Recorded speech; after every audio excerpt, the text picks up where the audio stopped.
ಮೊಲ ಸಾಕಾಣಿಕೆ ಉದ್ಯಮ ನಿಜಕ್ಕೂ ಲಾಭದಾಯಕ. ಆಸಕ್ತಿ ಇರೋ ರೈತರು ಸುಲಭವಾಗಿ ಮೊಲ ಸಾಕಾಣಿಕೆ ಮಾಡಬಹುದು. ಮೊಲಗಳ ವ್ಯಾಪಾರ, ವಹಿವಾಟು ಮತ್ತು ನಿರ್ವಹಣೆ ಹೇಗೆ ಅಂತ ತೋರಿಸ್ತೀವಿ, ನೋಡ್ಕೊಂಡು ಬನ್ನಿ.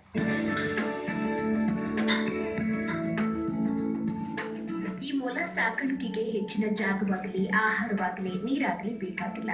ಹೌದು, ಈ ಮೊಲ ಸಾಕೋಕೆ ಎಕರೆಗಟ್ಟಲೆ ಜಾಗ ಬೇಕಿಲ್ಲ. ಆಳು ಕಾಳು ಇರಬೇಕು ಅಂತಿಲ್ಲ. ಒಂದು ಶೆಡ್ ನಿರ್ಮಾಣ ಮಾಡಿ ಅದರಲ್ಲಿ ಈ ರೀತಿ ಪುಟ್ಟ ಪುಟ್ಟ ಜಾಲರಿಯ ಬಾಕ್ಸ್ಗಳನ್ನಿಟ್ಟು ಮೊಲ ಸಾಕಬಹುದಾಗಿದೆ. ಇನ್ನು ಮೊಲಗಳು ಪ್ರತ್ಯೇಕ ಗೂಡುಗಳಲ್ಲಿರುವುದರಿಂದ ಕಾಯಿಲೆಗಳು ಹರಡುವುದಿಲ್ಲ. ಉಳ್ಳಾಗಡ್ಡಿ ಫಸ್ಟ್ ಹಾಕ, ಆಮೇಲೆ ಟೊಮೆಟೊ ಸ್ವಲ್ಪ ಬಿಟ್ಟು.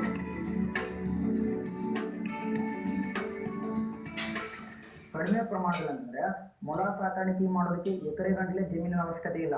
ಭೂ ರೈತರು, ನಿರುದ್ಯೋಗಿಗಳು, ಗೃಹಿಣಿಯರು, ಮಕ್ಕಳು, ಆಮೇಲೆ ವಯಸ್ಕರು ಯಾರು ಬೇಕಾದ್ರೂ ಸಾಕಾಣಿಕೆ